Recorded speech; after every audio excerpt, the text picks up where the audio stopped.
If you're a curious person, you probably know that you can do this with a wine glass, and that you can lower the pitch by adding more water.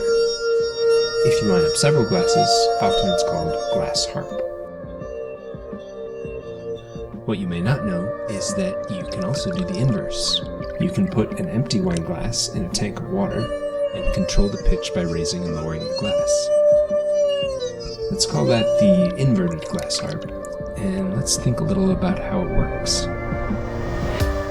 So, when you're thinking about sound, it can be helpful to start by thinking about waves, like, say, the wave in a baseball game. Like with any wave, the wave travels at a certain speed.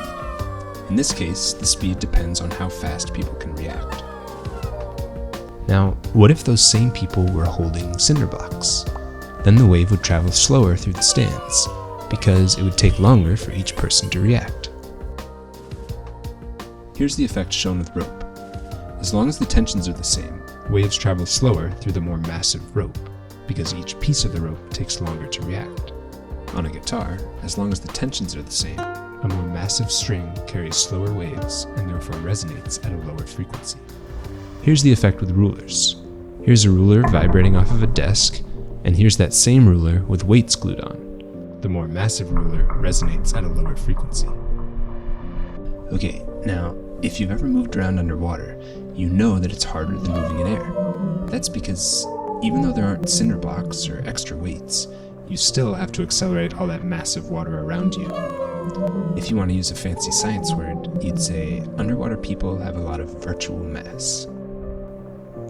As you fill a wine glass, the glass has more and more virtual mass, so it behaves like it's more and more massive, and it resonates at a lower frequency. And it doesn't matter whether the water is on the inside or the outside. As long as the glass has to push on the water, that water adds virtual mass. So, when you rub the top of a wine glass, just like a bow rubs the string of a violin, you cause the glass to resonate at its natural frequency, a frequency that depends either on the height of water in the glass or the depth to which the glass is submerged. And now for the world premiere of the inverted glass harp.